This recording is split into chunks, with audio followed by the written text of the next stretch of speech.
Is there a John Luck Picard here?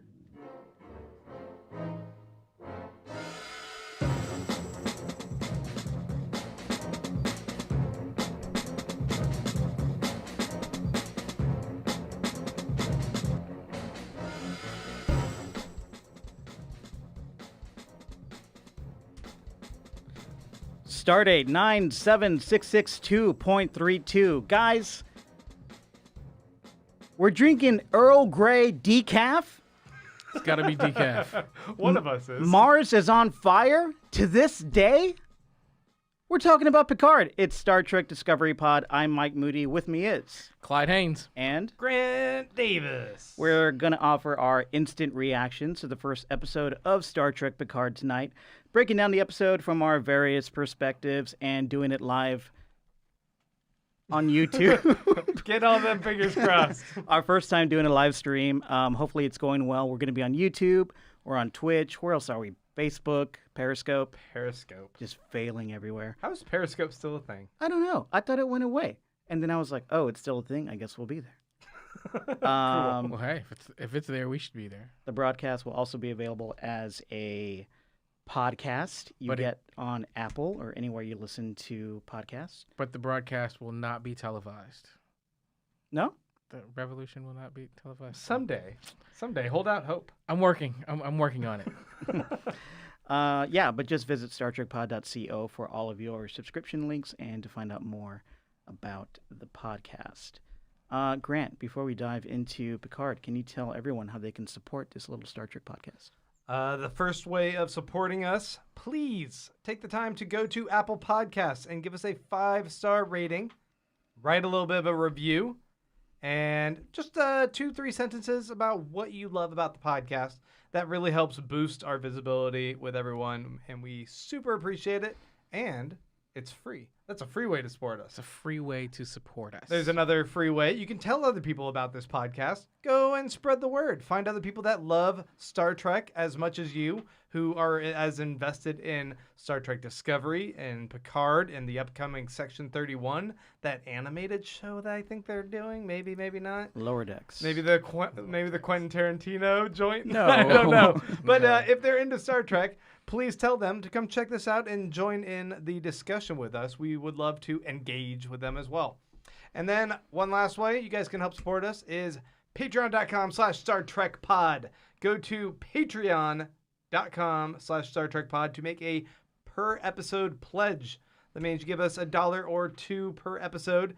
And in exchange, we will occasionally do some little bonus exclusive episodes for you guys. We have a private Slack channel if you donate at least $2 to our little venture here.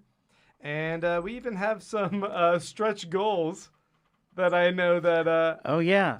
I've at least been volunteered for one. Let's talk about that first one. Sure. If we reach 100 patrons, which I think we're at like 34 or somewhere around About 34, 35, yeah. If we reach 100 patrons by the time we hit episode 5, I'm going to Clyde my head. I have said that if that happens, Grant, I will shave my head with you. Oh, Just camaraderie. it's like a Thursday for me, but That's yeah, I'll meaningful. shave my head. Yeah, I even volunteered him for that, so. I'm going to go full Picard, I guess. So, slow your roll, donate around episode 6, and I think we'll be good to go. I got to warn you, shaving your head for the first time in the winter, it's not a great idea. Not but, a good idea. You wear hats all the time. You'll be all right. fine. This You'll be is all right. This is Texas. I think it was 70 degrees today, so I'm hoping I'll be okay. Okay, well, not only will Grant shave his head, but he'll do it live on the stream. I will do it live. Yeah. I will cry the whole time. I have not told my wife that I even His wife will be, volunteered and for your this. wife will be present during the stream. That'll be worse. And your children will do it at the house. Let's call her my ex-wife at that point. Okay, we're going to talk about Picard, guys, the first episode. Yeah. Episode 1, titled Remembrance, written by Akiva Goldsman, James Duff, story by those guys, Michael Chabon and Christian Beyer, directed by Hanel M. Culpepper, who also directed a few great episodes of Discovery last season. Quick episode description. Oh, and if you're watching us, feel free to drop a comment in the chat wherever you're watching us.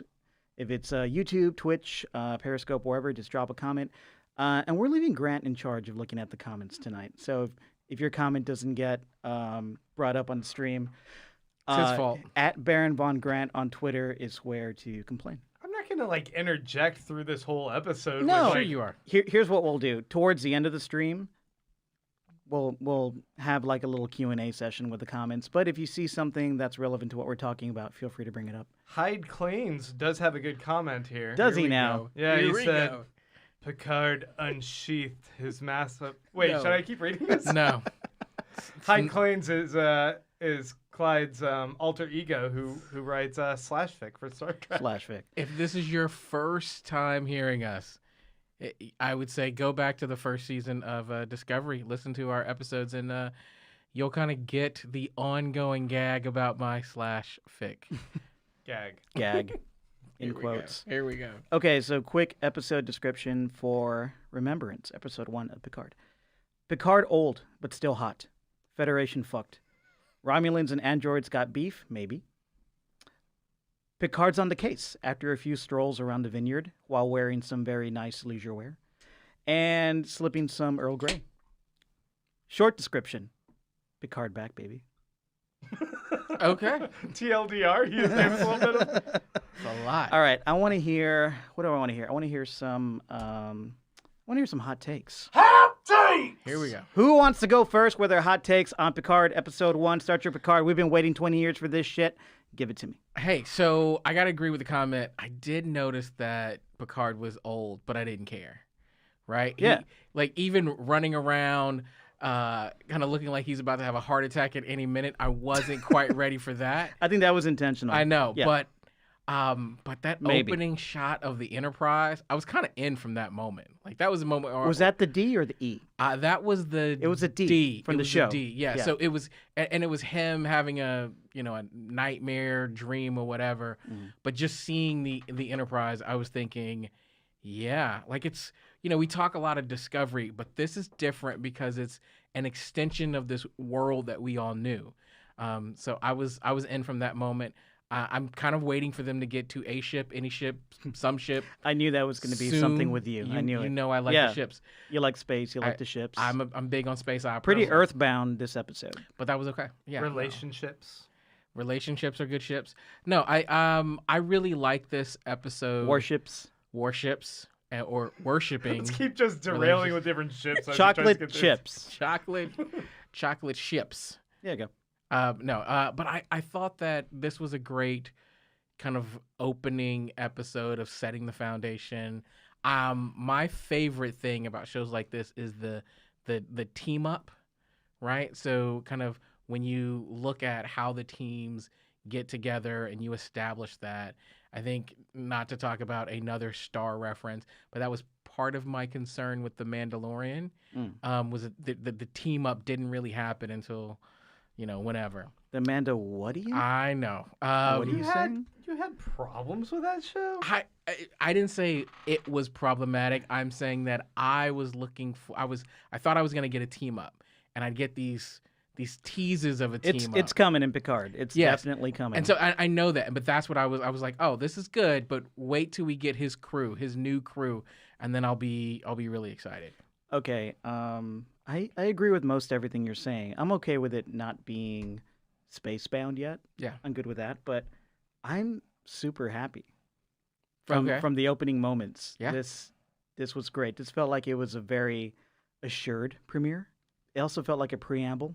Yes. Definitely a preamble to what we're gonna get. We didn't even get to meet all the characters that are gonna be on this show, which is fine. It's appropriate, but it was really well done. It gave me more than enough time to. It gave me more than enough to keep me interested and looking forward to the next episode.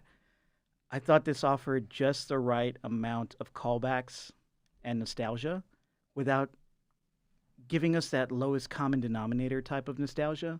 Yeah. There were some callbacks, but there weren't so many. All the callbacks seemed to really service the new story that they're going to tell, which was great. It wasn't just like, oh, remember Geordi?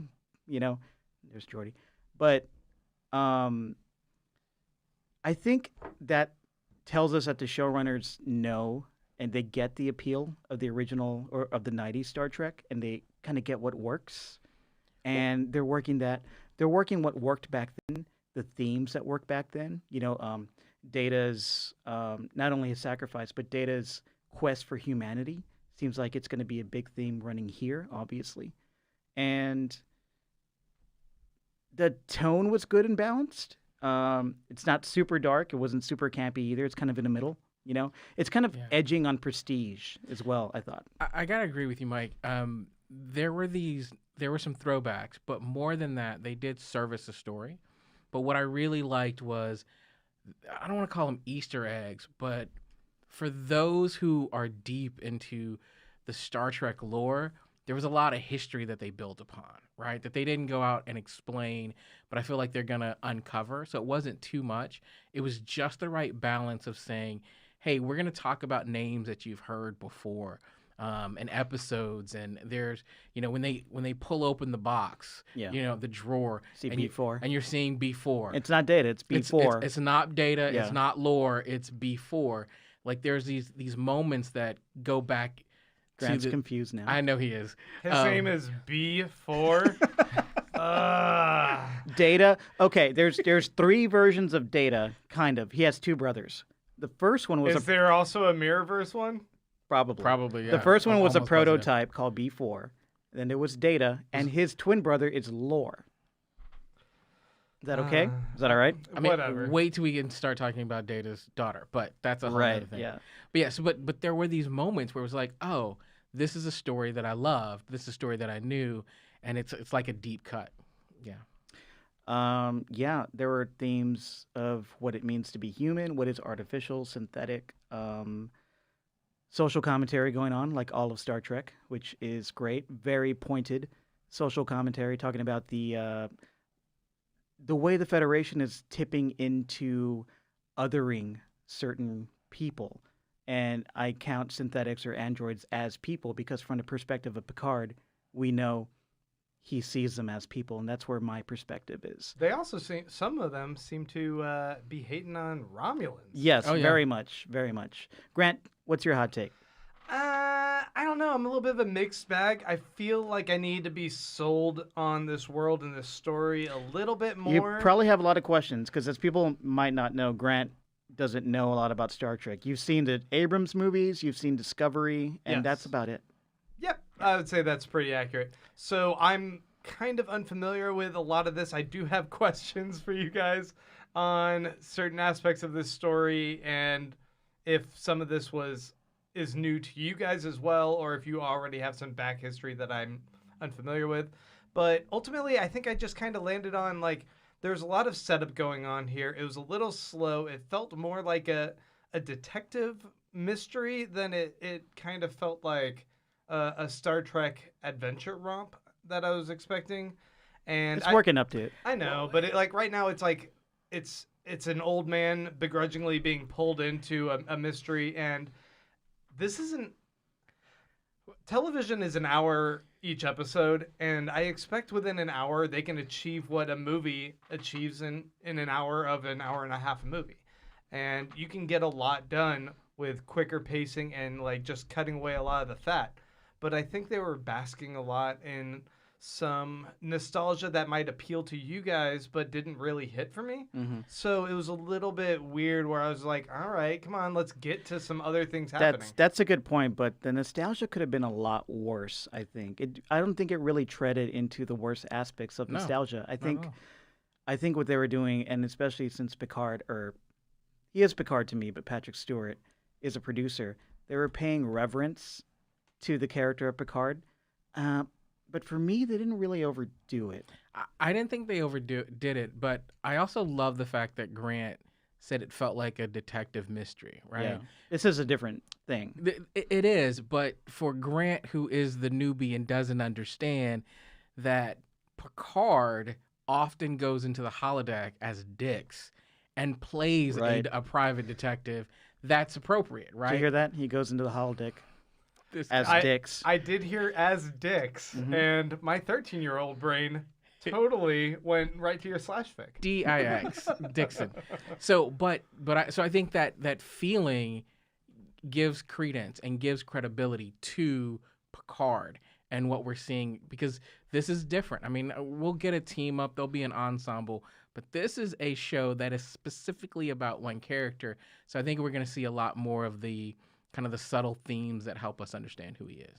What do you think about the pacing? Grant had a little bit of issues with the pacing, being a newcomer to the Picard story. So I thought it was a little slower than I expected. Really? Just a tad. But I thought what happened was I thought they did a really good job of breaking it up and giving us an action scene, a fight scene here. I like the action a lot. I don't think it was too. overdone. It was really well orchestrated. It was Right. not overdone. It was underused.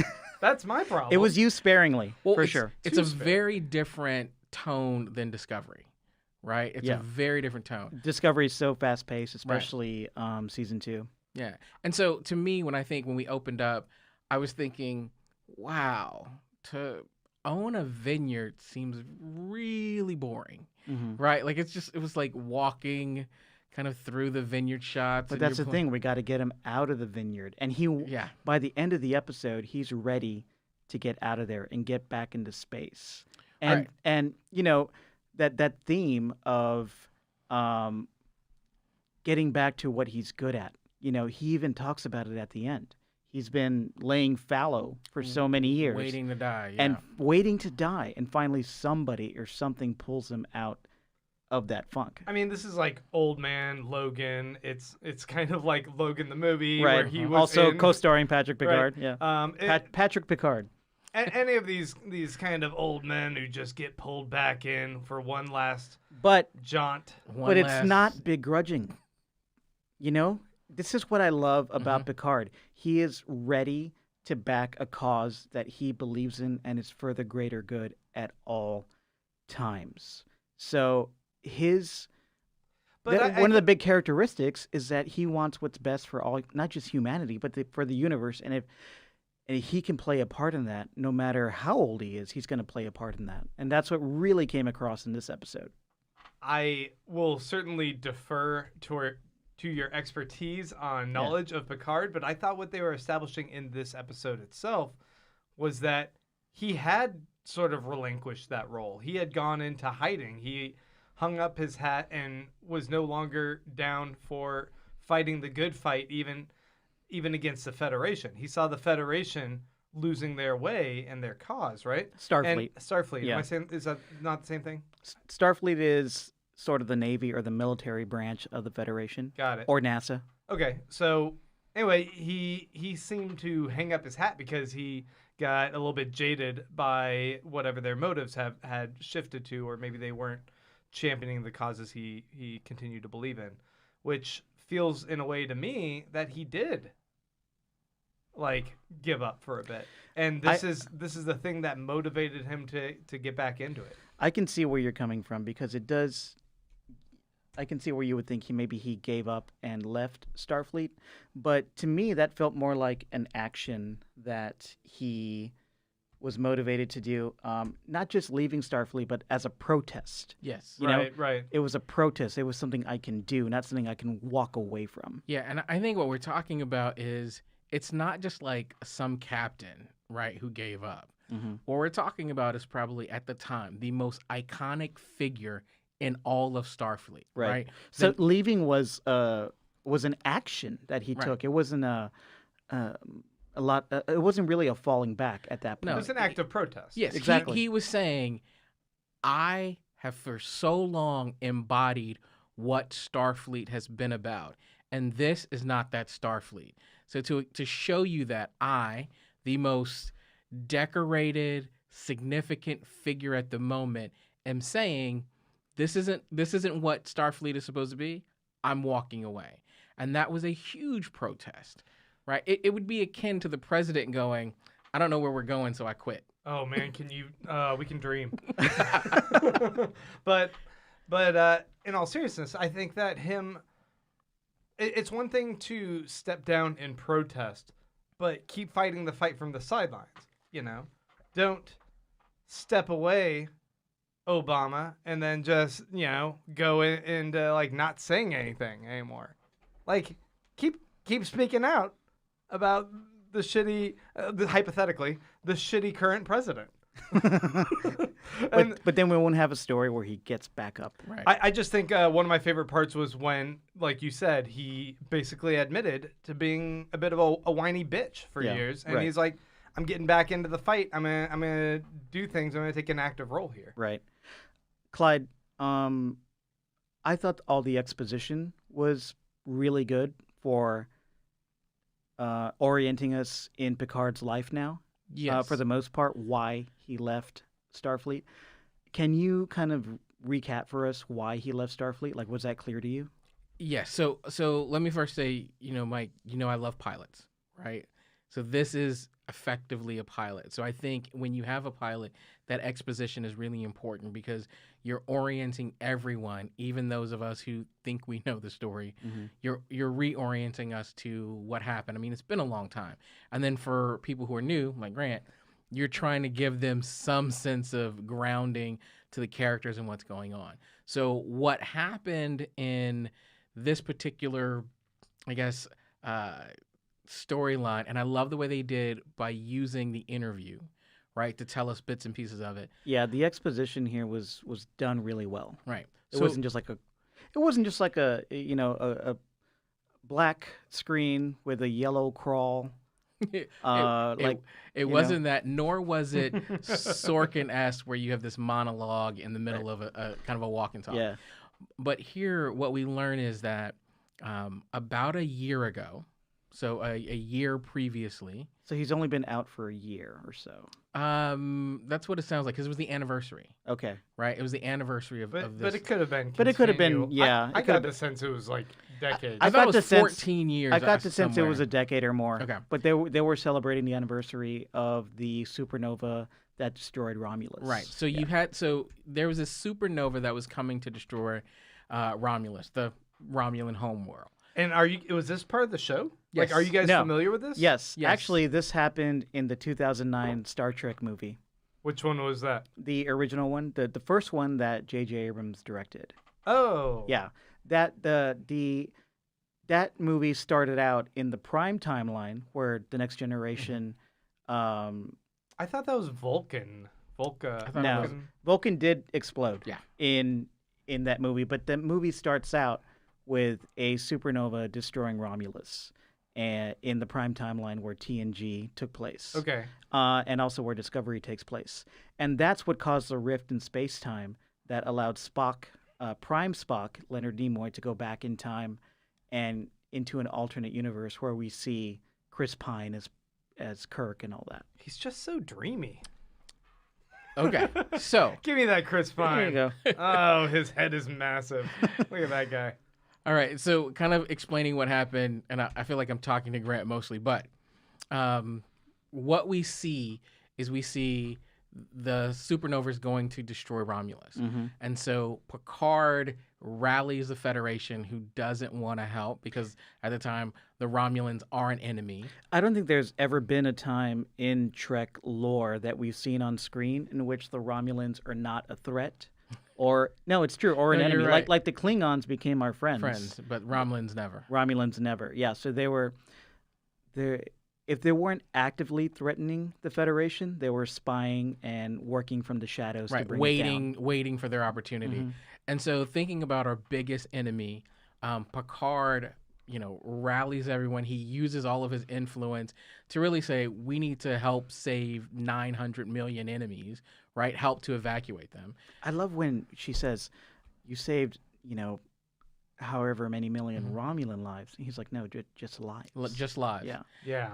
And so, but while this is going on, there was a rogue synthetic attack. So they use this to attack the utopian shipyards. Shipyards on Mars. Yes. Yeah. So, and this is a And like significant. 90,000 died. Yeah, and so this is pretty significant. So this is the shipyard. This is the major shipyard. So if you want to think about this, this is where Enterprise was built. I think Voyager was constructed there. Cisco actually worked there. I know you're a big Cisco fan. Mhm. Defiant was designed there. This is kind of an iconic moment or an iconic place, and it was destroyed in the synth attack. And it still burns to this day. Well, yeah. So, and you've got Why is that? Not enough fire extinguishers. I mean, guess not. yeah. well, they torched the atmosphere, so that's what it was. So they lit the atmosphere, Oh. and that's why it burned.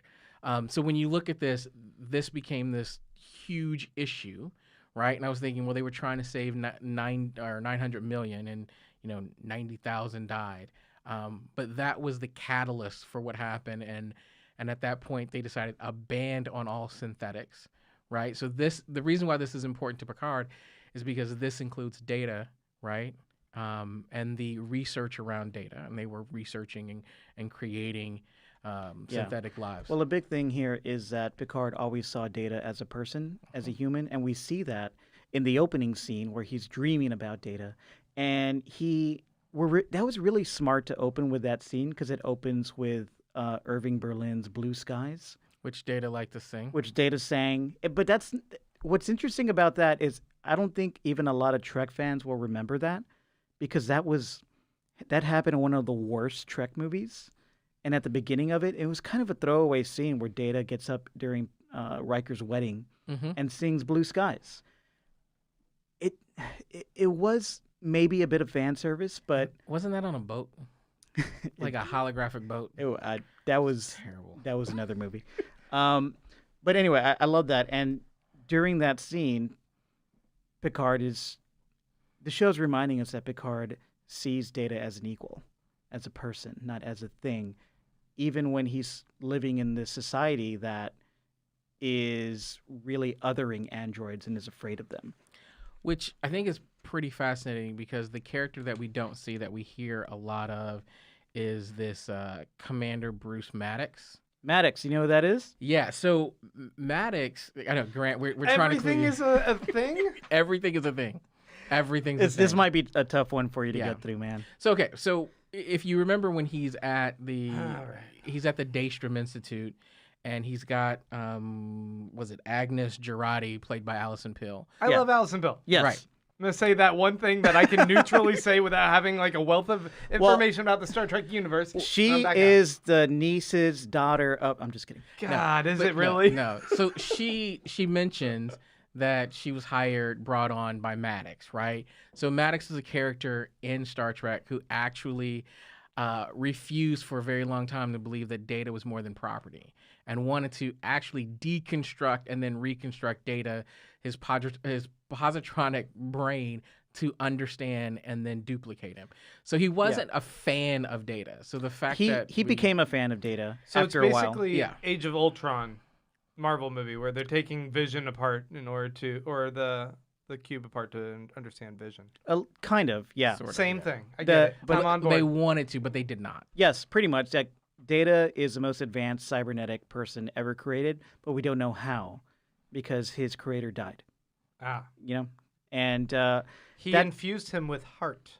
That's the difference. with Heart. love. Love.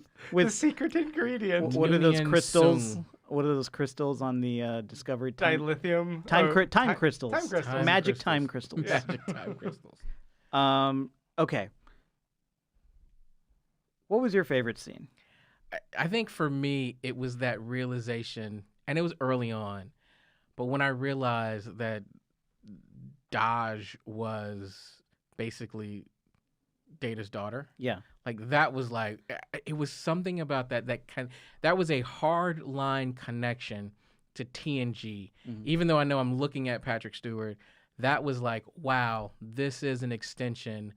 I can't wait to know more. And then they killed her, which I was like, why? But there are two. There is are two. another. That was helpful. Yeah. Okay. Grant. My favorite scene. I do like the action sequences. I think when she's still in denial that she might be a synthetic, an android, and then they have the fight at the staircase outside in San Fran, and she just leaps like a Jedi, like all the way across hot. the stairs to like start whooping their ass. I mean, it felt, a lot of this felt very much like Firefly. What's her name? River. Yeah. From Firefly. Like she's this kind of perfect soldier kind of creation thing. And then there was this reference, like when those guys break in at the very beginning, Mm-hmm. are those Romulans? They're Romulans, yeah. What's the difference between a Romulan and a I Vulcan? knew that was coming. Yeah, this is going to come up. They're from different planets, for one. But they both have the silly eyebrows. They are related. They are. And they used to live together, but they're different races. Basically, the bottom line is that Vulcans are logic-based and reject emotion or try to suppress it. Romulans are hot-blooded. Hot-headed. Mm-hmm. Hot-headed, hot-blooded. Hot-blooded. So like They're Klingons. rebels. They used to look different. Back in TNG, the Romulans looked like Vulcans, but they had a lot of forehead ridges. Okay. It looks like they're not doing that. So basically, every pointy ear that you see in Picard in this episode is a Romulan. Okay. That's okay. true. We didn't see any Vulcans. So No Vulcans. the pointy-eared people that are helping him at his chateau, those are Romulans Those he are- saved, presumably? Yes. Yes. Yeah. Okay. I really like that they established that right before the interview, where he walks off because the interviewer is a vain person. It's his two Romulan housemates who tell him be the captain that they remember. Mm. Like they have a love and a reverence for him. Exactly, and that's telling us that even though we've seen Romulans as villains for decades in Star Trek, they're individuals. That's like the whole thing this show's constantly Mm-hmm. trying to get across, or at Yeah. least, my familiarity with Discovery as well. Right. It's like you want to paint everyone who's other Mhm. with a broad brush and Exactly. assume that they're the enemy, and people are complex. Right. Yeah. Individuals or lives are complex. But there's a part where those Romulans are attacking Daj, and they capture her, and then essentially say, "Where are the others?" Like, it doesn't seem to me that she's linked only to her sister Soji. Did they I say think- other or others? Others. Multiple. They said Okay. multiple. Yeah. Which makes me think, okay, there's multiple synthetics that she's attached to Mm-hmm. in some sort of like Sense8 kind of. Right. Remember that show from Netflix where like all these people's minds were connected and they Right. could skill share? Yeah. So I think like all these other ones are skill sharing with her, where all of a sudden she's able to fight a bunch of people. What does and that remind she's you also of? able to like hack a bunch of stuff.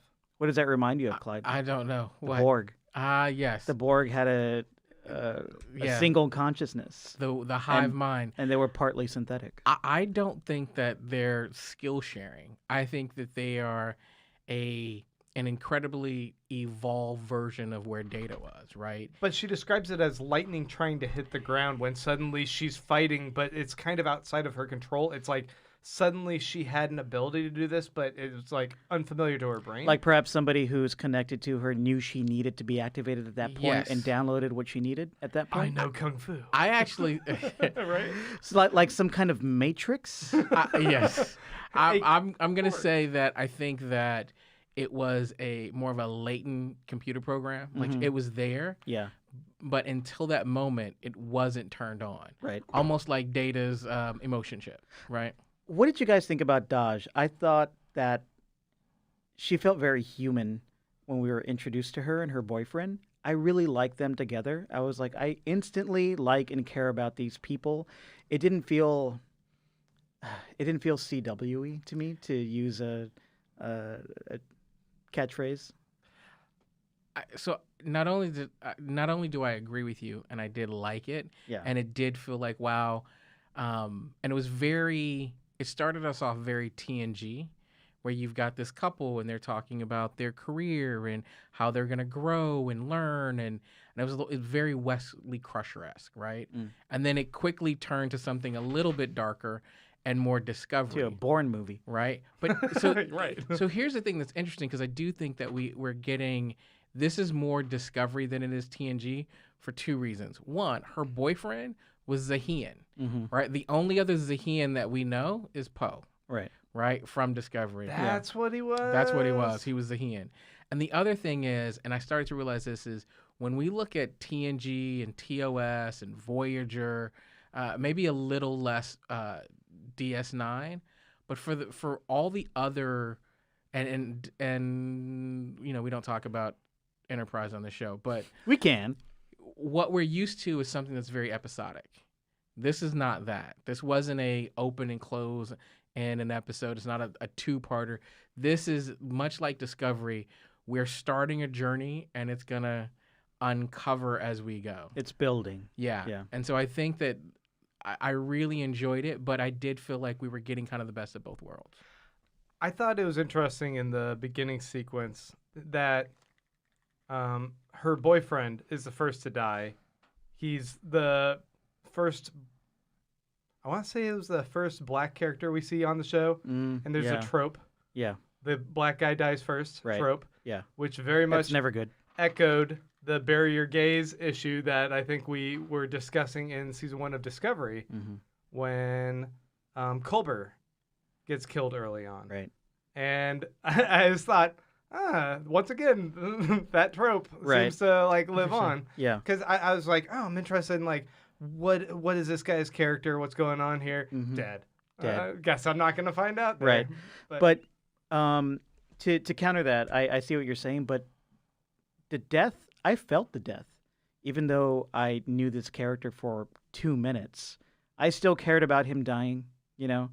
Yeah, they seemed like genuine, Yeah. down-to-earth people that were innocent, right? Exactly. Yeah, and I would say that I think if there's one reason for me to overlook that trope is the history and track record that Star Trek has, right? Like this is something very different. I mean, you're talking about a franchise that has, you know, their first foray back into television was to put a black woman at front and center of their show, right? So this is one of those things where it's like, okay, did I appreciate it? Not necessarily, but your track record is such that I'm going to largely ignore it. Right. No, I think more it echoed a little bit of that discussion we had previously of like, oh, those can be some tricky narrative areas to navigate and like have a little bit of an awareness about. Right. And the fact that they did that is like, okay.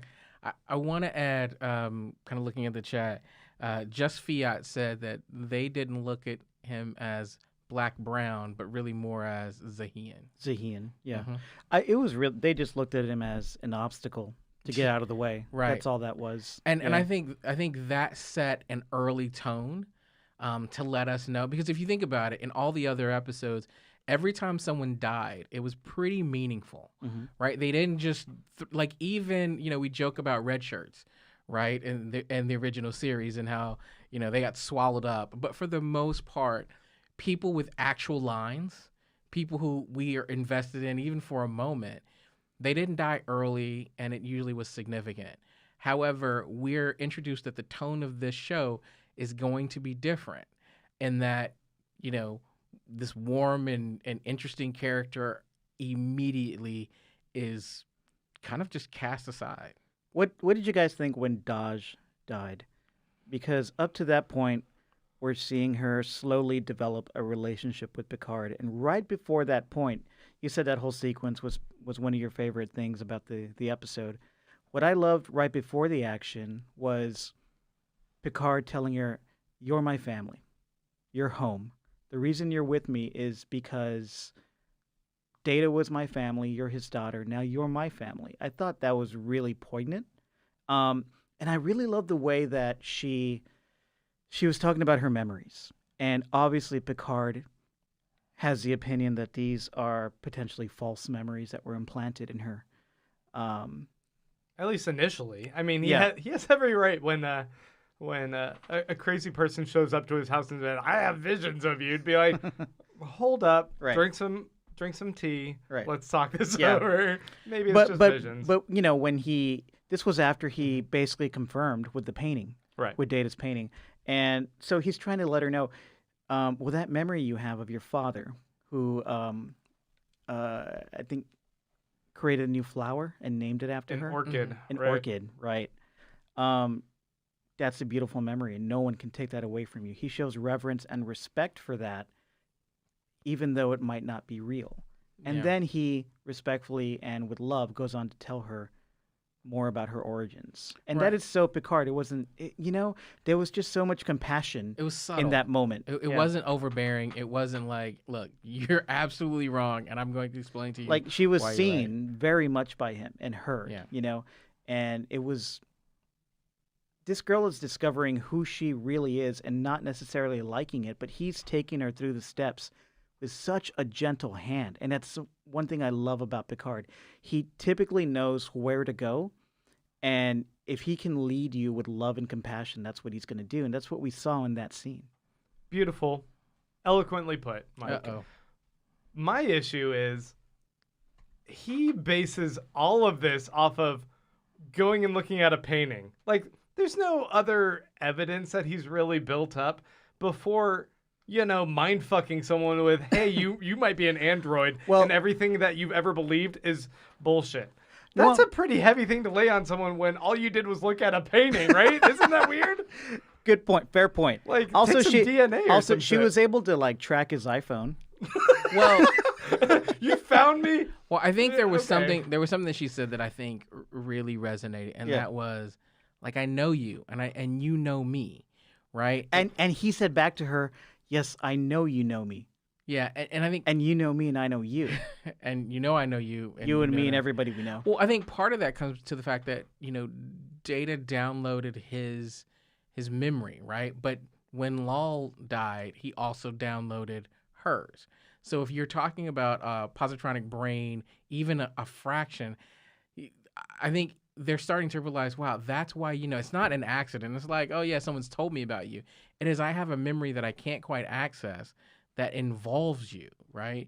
And so I think that was this connection that they had. He has a lot of experience Yeah. with androids. He does. And not just what we saw in TNG with Data, but apparently after that they created tons of androids. Yes. Well, yeah, a whole, like, a classroom of them. To answer your question, Mike, I was upset. Like, I was disappointed that she died. I was very disappointed. That she You died. liked the character I did, and I thought that it was. and the performance? I thought she did a good enough job that I wasn't distracted by the acting. Yeah. I looked at it and said, we're getting to know her. I like this relationship, and I was already starting to see this picture of the young Data bringing the old Kaji Picard out of retirement and being like his new protege, his new number one, and then they killed her. And it's like, yeah, there's another one, but that other one is basically a Romulan. Are we sure she's dead? We saw some she kind of people blew up. We saw some people vaporizing right before. They specifically showed that Romulan fall and then vaporize before he hit the ground. Yeah, that's true. And I was like, it's possible. But she blew up. Also, did he spit He acid? He at spit her? a Is a this Reptile corrosive, from explosive Mortal acid. Kombat? That was one of the questions I had. Like, I don't remember Romulan blood being akin to xenomorph blood from Alien. Because Right. it looked like he just spat blood at her because they bleed green. Yeah. But I put the question out to our patrons on Slack, our tribbles, and they were like, no, I think he had some kind of, super spy chemical agent that he, was trying to burn her with. Why it came out of his mouth, I don't know. Okay, so going back to her origins, Yeah. we're presuming right now that Data is her father, given that he made a painting called Daughter, and It's her. It's her. and it's There are two paintings. One of them clearly shows her face, which is the one in the archive. yeah, And the one Picard has the face a little obscured. and he's supposed to finish that painting metaphor with going and finding Soji, whatever. Soji, yeah. So Data potentially created her, right? Well, they say something. Not really. Not so much created her, but she comes from him.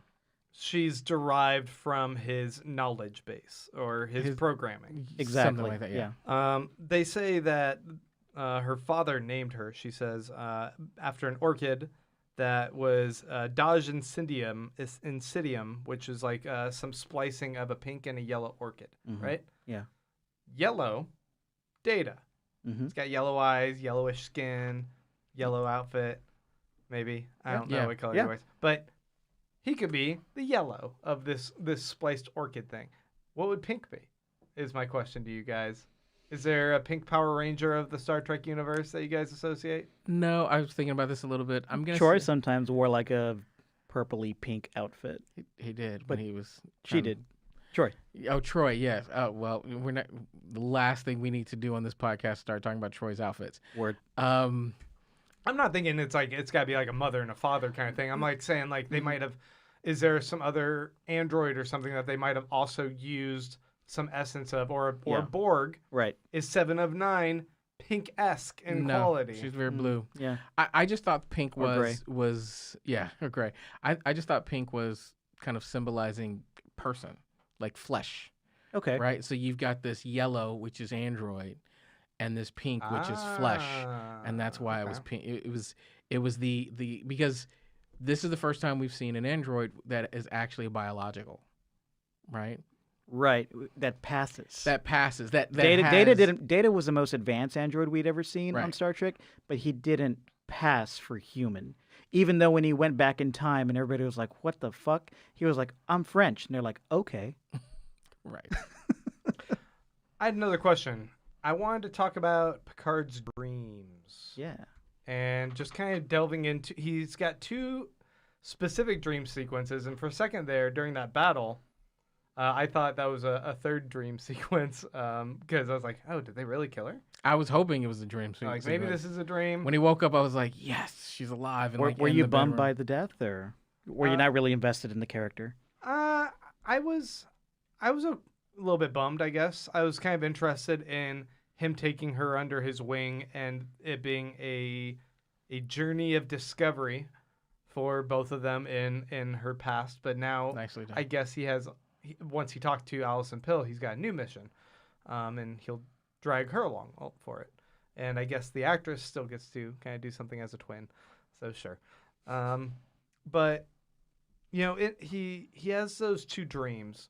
The first one being when he's playing chess, I think. Oh no, playing poker against Data in the beginning, and the second one when Data is doing the painting, and both of them seem to be like indicating to him that he has something that he hasn't fully addressed in his life.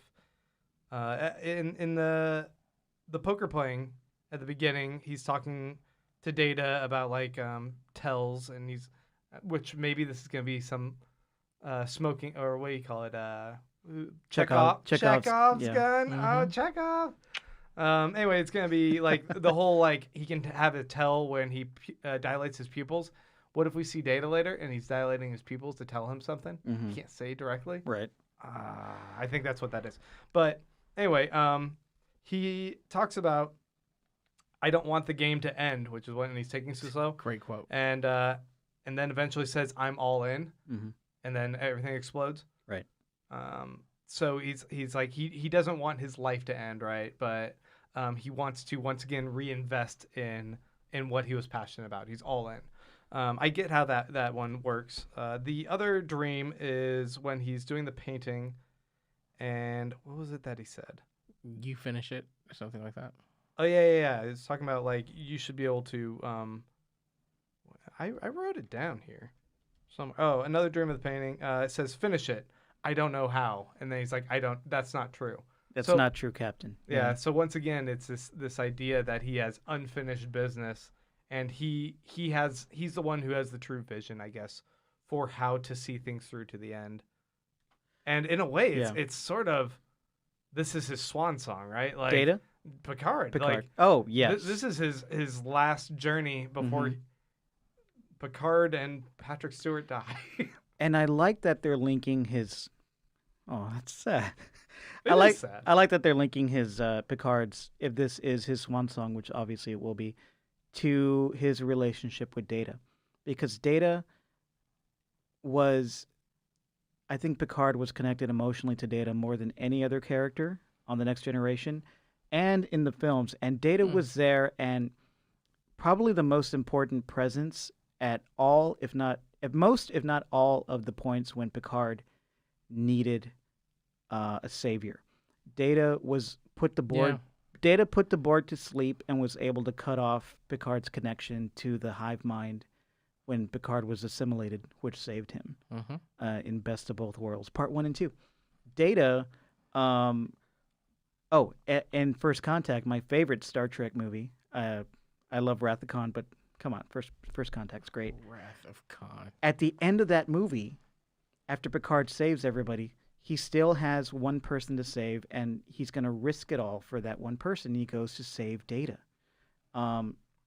And at the end of Nemesis, the last TNG movie, Data sacrifices himself for Picard. So that bond is clear, and it's so smart for these showrunners to make this story about, if it is Picard's swan song, about Picard fulfilling not only his destiny, but Data's destiny as well. Because Data was always trying to be accepted as a person and become more human. And now there's a part of him that can potentially live on and do that. But it's happening in a world, in a climate that is very afraid and angry at synthetics. Well, I think you bring up a good point, Mike, because, what is every parent's hope, right? Is that your children will achieve the things that you couldn't in your lifetime, that they will go further, that they'll be more accepted, that they'll have that legacy. And so Picard has this possibility to help Data, even after his death, achieve that thing that he wanted more than anything else through his, we'll say, descendants, if you will. Mm-hmm. And I think that was this pull that had him so passionate and ready to get back in the game and help Daj, and then ultimately devastated him when she was destroyed, and now is saying, I have to rectify this. And what did you guys think about the twin aspect? I was like, why are there twins? But we do know that the twin duality has been pretty strong. In Star Trek as of late, the battle at the binary stars, in Discovery, and of course in TNG we had Data and Lore. We had two. So do you guys? Lore was the evil twin, of course, who was not from the mirror universe. No. So do you think that Soji, is that her name? The other Data daughter, she evil? I don't think she's evil. Mm-hmm. I think she's just different. I think she has a different upbringing. What's fascinating to me is that they knew each other though, right? See, they were twin sisters. I'm not convinced. Doesn't Soji mention my twin sister? She says her twin sister. She says her sister. We're twins. I'm not so sure at this point that she's talking about Daj. Okay. And we don't know that twin means identical in the way she's saying it. Yeah. So I'm leaning toward this because I didn't get a sense that Daj knew anything about having a sister. Right. But she did have some faker who was playing a mom role. That was weird. Before jiggling out of view Max Headroom style. I don't know what that was, but I almost thought maybe that was fake in her head. I don't know. I thought maybe it was just some type of visual effect on the phone or something like that, but that wasn't it. Or maybe just an actor. I think it's more of the other actors that are all linked to her, Borg style. I'm guessing. I don't know if I'm using this correctly. Yeah, you are. That are able to program a fictional version of a mother figure in order to talk to her, in order to get her to kind of do what they want, because they're all protective of what they are. And in a way, Daj might be one of the outliers in this experiment, her and Soji, who don't have the awareness of what they are. Right. So they're existing in this world to see if synthetics can pass as human and not know about themselves and just operate in a way that they just pass. Right. This is like the next stage of Google automated driving cars, right? Yeah. Like you just put them in the wild and see if they can operate without. She also wore Google Glass. Yeah. Yeah. Lots of Google here. So I've got to ask, when we were doing Discovery Pod focused on Discovery, we kept running into this question of, is it the Borg? Is it the Borg? Is it the Borg? Is this are we seeing some control. type of control? Control. Is this are we looking at some, Proto-Borg, an early version of Borg? Well, here we are, episode 1. And we have a Borg cube, like right off the bat. It's a wrecked Borg cube. Yeah. It was the Romulan reclamation site. Yes. So they're trying to make Their homeworld. a new homeworld, a synthetic homeworld for the Romulans. Yeah, I guess, inside a Borg inside. cube. Was that a reclaimed Borg cube, or are they making it look like a Borg cube, or is this in hiding where a sect of Romulans is secretly working with Borg technology? There's a lot of questions there. What I've seen so far is that this was a wrecked Borg cube that was reclaimed by the Romulans. At least that's what they're saying right now. Are the Borg gone, theoretically? They can always come back. Yeah. So, Okay. but Yeah. here we are, like episode 1. Yeah. And we've got some element of Borg. Yeah. We're talking about synthetic androids. Yeah. Right. So the minute that you have an android inside a Borg cube, you're walking a fine line before you're introducing Borg. Yes. How do you feel about that, Mike? Are you happy that the Borg are back? I like the Borg. I think they're fun. I think they got a little played out like on Voyager, Yes. at the final seasons of Voyager. But the reason I like the Borg and the idea of them showing up on this series is because Picard's emotional connection to the Borg is so potent, as we saw in First Contact. I mean, he was assimilated by them. He was essentially raped by them. he still has PTSD over the Borg. Right. And that's the thing that just makes him crazy. You put him near the Borg and he fucking goes nuts. Yeah. So Soji is on this Romulan reclamation site, Borg cube, whatever is going on here. Mm-hmm. And she is she supposed to be a Romulan? And I think no, she's a therapist. She's a therapist. Yeah. And this dude, Narik, Yeah. I don't know if I'm getting that name right, but is he Romulan. Is he Romulan? He's Romulan. He's a Romulan who just like saddles up to her, starts hitting on her, and starts unloading some baggage right away. He's a bad guy. I mean, one of the things that I He appreciate. looks like evil Spock he looks like the dude who just played Spock. He looks a bit like Ethan Peck. Yeah, I got Game of Thrones vibes the entire time. Yeah. It was interesting because when they first introduced him, he's doing the villain walk with the villain music and the long villain coat. And the villain look. Yeah, but then when he starts talking, you get kind of a Freddie Highmore vibe about him, where he's kind of approachable and non-threatening. Freddie Highmore. That's Yeah. a good reference. Yeah. Nice reference. Yeah, but I also reference Freddie Highmore because he played Norman Bates for like 4 years on Bates Motel.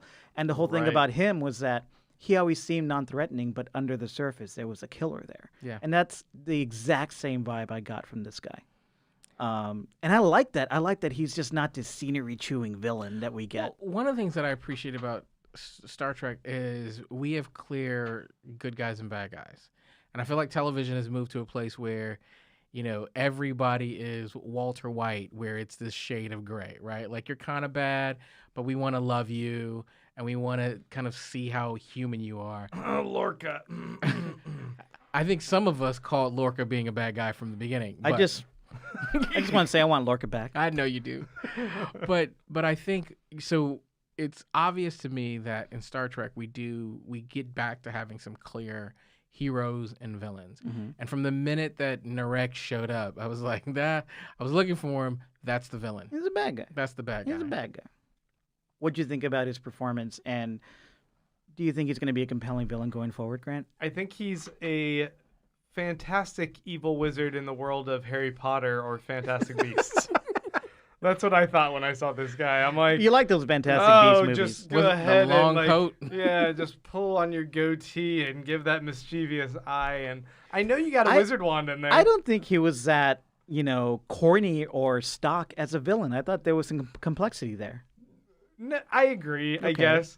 But behind the scenes, I'm like, I know you're going to be the villain. Yeah. I have my hackles up. Well, I mean, the show clearly stated in the first shot of this guy, he's a villain. So I don't think that's in question. I'll see how compelling he is. Yeah. You know what he's not right now? He's not Vok, right? He's not this character who you go, wow, this is an uber villain. I haven't seen that yet. Mm-hmm. I mean, I'm guessing he is an uber villain, but we'll see. I have a few more thoughts. Yeah.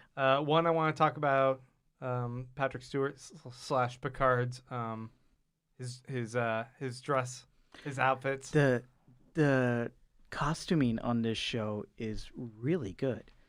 And that yeah. has not been the pretty legacy. stylish. That has not been the legacy of Star Trek. You I'll don't tell like you that. the pull-down sweaters? Well, I mean, the uniforms are fine, but like any type of leisure wear you see, especially in 90s Star Trek, like deep V's with shiny fabric.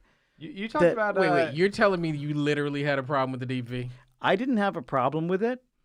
I enjoyed it. I just don't think it'll work today. It would definitely not work today. But his sweater game was pretty strong. Yeah. My friend Joanna Robinson, who's covering Picard for Vanity Fair, tweeted about the costumer, and I think she's going to interview the costumer too on this show. And she's done a bunch of other great shows too. But Get her to kick her over to here too. Yeah, I think that'd be good. But go on. There's this one scene though in particular where they show him wearing a red sweater and he's got a little gold pin, and I'm like, I don't know. I mean, I didn't watch TNG, but that's pretty iconic look there for Patrick Stewart for Picard, right? Oh yeah, harken back to the uniform for sure. I didn't see what that pin was though. I kept trying to like pause and look closer at it, and I was like, I don't know what that is. I want to say, I think, you know how we wear pins for, Remembrance 9/11 Day. Remembrance Day. I think that's what it was for the Romulan homeworld being destroyed. Yeah, but I thought that was pretty dapper. I get that he likes his tea, but man, did they make a lot of references to him liking his tea. Is this how the original TNG was? Was he like No, not nonstop Earl Grey, Earl Grey, Earl Grey, Earl Grey? I mean, he was pretty consistent. He enjoyed his tea. Yeah, it was a regular thing. But is he like repped by Big Earl Grey? Man, that guy's slinging for that business. I hope he's getting royalties. There's no money in Star Trek, my friend. And then I also want to talk about his dog. Yeah. Named Number One. Is that not denigrating to Riker? Yeah. Is that like a shit move right there? Mm-hmm.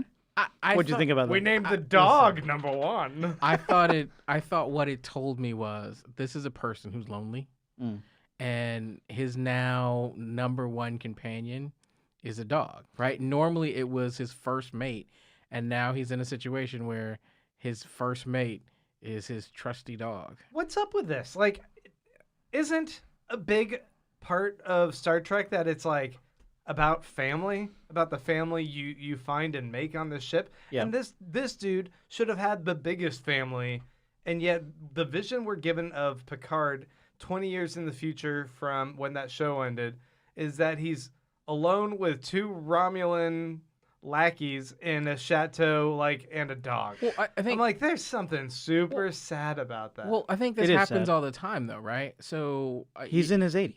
Well, so take the NFL for instance, right? So you've got these football players who they've been playing their whole life in a team, right? Strong camaraderie, they love it, the locker room.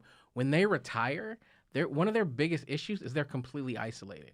You're isolated from the game, you're isolated from your teammates, and what ultimately happens is a lot of times you start to struggle with depression. And I think what we see here is, yes, when he was in Starfleet, he had this huge family. He had a crew, right, of hundreds, right? They were very close, his senior officers in the ready room. And now that he's back in his villa and retired, kind of in this vineyard, he's lonely. They're all out doing stuff, right? If you read the books, you know they're out doing stuff. I just want a couple scenes of some of these people of the past dropping by to visit. They'll be back. Or he's got little birthday cards and shit on the table or something. I want to feel the love. Yeah. This guy deserves to have earned the love. Well, Jonathan Frakes will be on the show, who plays Number One. Looking crazy. He looks like a crazy wilderness Dude. man. So will Marina Sirtis as Troy. And because fans would have revolted if she wasn't. Right, because they're married. But I think the show actually addressed that issue, Grant, because during the interview at the beginning, we're told that Picard left command of the Enterprise to lead this Romulan rescue. And that became his life from then on. The Enterprise chapter closed, and for the next 20 years, he dove headfirst into helping the Romulans, so much so that he invited them into his home, and now they're his family. They're his best friends, so he does have that family. he does have those best friends, but, yeah, but they're not our family. We don't trust but them. we don't know them. They're- Exactly. They're awful Romulans, and my understanding is that Romulans are awful. What do you say, Clyde? I would say, like you said earlier, not all of them. Not all Romulans, Grant. Hashtag not all Romulans. Hashtag not all Romulans. Hashtag. Hashtag. I like Romulans. I have a best friend who's Romulan. What? Oh, it's on me. We'll get the hang of this live stream thing. Well, I know we talked a lot about this episode, and I feel like there's a lot of stuff we left on the table. We definitely maybe scratched a little more beneath the surface. I don't want to wrap up yet, but I think we might do a more in-depth pod in a few days if we have time. We'll see. But do we want to talk about some of these comments that we got today? Or did you have more things? Yeah, the one other thing I wanted to talk about was that intro sequence. I found it extremely underwhelming with the musical choice that's paired with it. Are you talking about the title sequence? The title sequence. Okay. Yeah. It was Where- pretty reserved. Yeah, I thought the graphics are fine, but it's pretty much a lot of the same old that I've seen in a lot of other intros. Like Yeah. the glass ceiling is breaking, but it's a shard that eventually is also a part of Picard. yeah. Like, is it a puzzle piece? Are we all pieces of the same? Are we all one? I don't know what it's trying to say necessarily. Me I neither. got a sense of that, but I don't know. I was just kind of bored by it. Like, whereas like I see the intro for Star Trek Discovery, and I'm like, I get so excited just hearing the Yeah. music. That one's so fringe like. Yeah, it is, and I think with Star Trek Discovery, it is energetic, and Yes. that is carried out throughout the entire show in every episode. There's energy, there's action. With this, it's more, especially the first season. I think what we're seeing and the tone that intro sequence is trying to set is more of a reverential tone, more of reverence, more of respect, because we're dealing with this iconic character. But I can see where it feels kind of slow and kind of rote. I'm going to be Right. honest. My thought was it's better than Enterprise. It's been a I knew you were long going to do that. road, getting from there to here. This guy. Okay, let's go ahead and jump a little bit into the comments. Then. All right, let's do it. JC says Grant is my favorite character, Okay, and that's the only comment All we right. got. It's the only Fantastic. comment that matters. fantastic. It's the best. Thank you. Let's see. Christopher Curry says, wondering about Data's neural net. Did the doc say that if you had one part of Data's net possible to bring the whole, it's possible to bring the whole thing back? Could we get a return of Data? The Borg may have archived something, they say. I think we could definitely potentially get a return of Data. Allison Pill's character, who I really enjoyed, I'm glad she's on this show, basically gave us all the exposition and the answer to that question being that Data transferred part of his positronic net and his memories into B4. Yep. Because Data was blown up, and he transferred all that into B4 before he was blown up. So if some of that does exist in B4, then Data could essentially father other. He can spread his seed, baby, I look at it. and you can potentially bring him back. Now because of Maddox's is that his name? Maddox? Maddox. Ben Maddox's research and Bruce Maddox and where he's come to. He's at a state where he can create Dr. Bruce Maddox. Say it right. Well, he can make new androids with just a little grain of salt of Data. so I think that brings up an interesting point Just need some because data. he disappeared, right? Yeah. He disappeared at the He's attack. totally captive on that Borg cube. Well, I don't know that he's captive. This is his opportunity to do the thing that he's always wanted to do, which is build his own data. And so I could foresee in the future we're gonna get him. I mean, I'll be honest with you. I'm hoping that we get him. I've stalked the original actors' IMDb page, and it does not say Star Trek anywhere near. He hasn't been announced as a cast member now. And he has nothing on his IMDb page since past 2014. But for those of you who watched Discovery, you know that Star Trek is really good at throwing out fake IMDb credits. Yavid Jokmil Yes. as Volk or whatever it was. Okay, let me ask this. The Borg my understanding is they're a single hive mind, right? Yeah. And queen, they just wanted to proliferate and dominate. And they could assimilate humans by putting a device on them and making them part of the hive mind. Or any humanoid Yeah, being. any yeah. humanoid. tubules and But yes. there's something a little bit blatantly obvious about wearing a big ol' prosthetic eye thing like Picard over there in the corner is wearing. You kind of know That's not that- Picard. That's Locutus. that's a Borg. That's Locutus? Yes. He had a new identity as a Borg, Locutus of Borg. Whatever. You know what I'm saying. Anyway, if the Borg is potentially still an active player here, and there's this possibility of synthetics existing. Hello, Locutus. Is it not possible that the Borg has now kidnapped this Bruce Maddox, Dr. Bruce Maddox Yes. fellow, Right. and they are PhD. using him to rapidly replicate a whole bunch of synthetics, disseminate them throughout the universe, but there's a switch on all of them that they can the Borg can tap into and make them do whatever. So what we saw with Daj is she is a Manchurian candidate of sorts, and they were just flipping a switch and making her fight her way out of a situation. Flip a switch and making her hack her way to find Picard, hop on a ship, and whatever, flew powder over there. I can only talk in Harry Potter. But Apparently. but if that's the case, is it possible that the Borg is the big bad here and they are once again making a whole bunch of synthetics? And while Picard is advocating that synthetics should be fully accepted into society, this is one of those like Homeland sleeper cell kind of scary possibilities of. It is possible, but I will say not all synthetics. Yeah, and I would say Hashtag not all. there's one little bitty flaw in your plan, and that is up until this point, the Borg have had zero chill, right? They're no subtlety whatsoever. They are kicking the front door. We're just gonna take over. So the idea that they would, and they're usually too arrogant to think They're they not need, scheming in this way. No, they don't think. But of it's been sleeper 20 skill. years, and But they the- still haven't conquered humanity, so they This is might true. You know have who is? evolved. We know they evolve. The Romulan are scheming. Yeah. And now they're teaming up with the Romulans. Maybe It's- that's It's not the Borg don't team up, but it's been 20 years since we've seen them, so maybe they'll team up.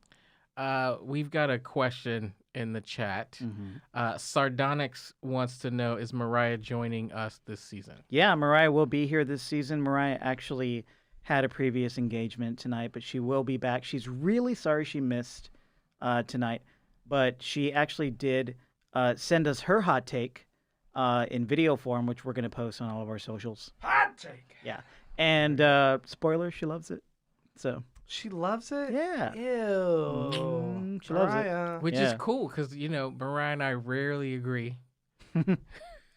So we agree this time. Yeah, you guys are mortal enemies. No.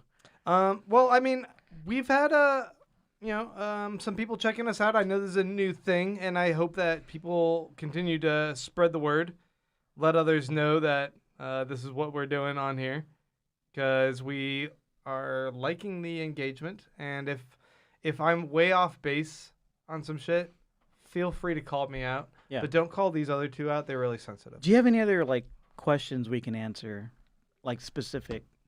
Oh, you know what? Someone else had a question here that I thought was kind of interesting. Maybe you guys would know a bit more about. It was Chris Curry again. He said, "Do you think we will ever get ties? Do you think we will ever get ties into the episode Conspiracy, which was from season 1, episode 25?" I don't know what that means. I don't know what that particular episode is, and you guys both Conspiracy. are eagerly typing into the I computer to think remind I know. yourself. I think I know what this is. Isn't this when an alien race tried to take over the leadership of Starfleet? This is in the original show. Right. Oh, TNG. Oh, this is TNG. Yes, TNG, it's TNG. Yep. Yeah, that's it. And that's when it was like little worm creatures that were. Remember that one? Yeah. Yes. We'll see themes and echoes of it where I'm sure Picard is up against or bucking against the system, which happens to include admirals like it did in Conspiracy, but I don't think we're gonna see little, pod people stuff happening. I mean, yeah, mainly a lot of my questions have been addressed. The one thing I was super curious about was whether or not you guys were familiar with this Romulan extinction event, and then the supernova, I guess, and then the Mars being attacked. But you said that's relatively new information to you guys as well. Well, the Mars being attacked was covered in the short trek, which Children of Mars. Mm-hmm. Oh, I didn't see that. Yeah, it was really good, but we don't get the whole story. Basically, what happens in Children of Mars is we follow two students, young teenagers, who are fighting the whole time, and in the background, we're seeing that there's this attack happening, and the assumption is that their parents die because their parents were working at the shipyards, and we see that it was synthetics who attacked the shipyards, and that's basically all we get. But yeah, the Romulan exploding happened in a prime timeline in the 2009 Star Trek movie. I guess that's another question of mine, because synthetics seem sort of like Cylons, I guess, Battlestar Galactica, right? Mm-hmm. This idea of you make these robots, they're going to come and take over and destroy you. Terminator.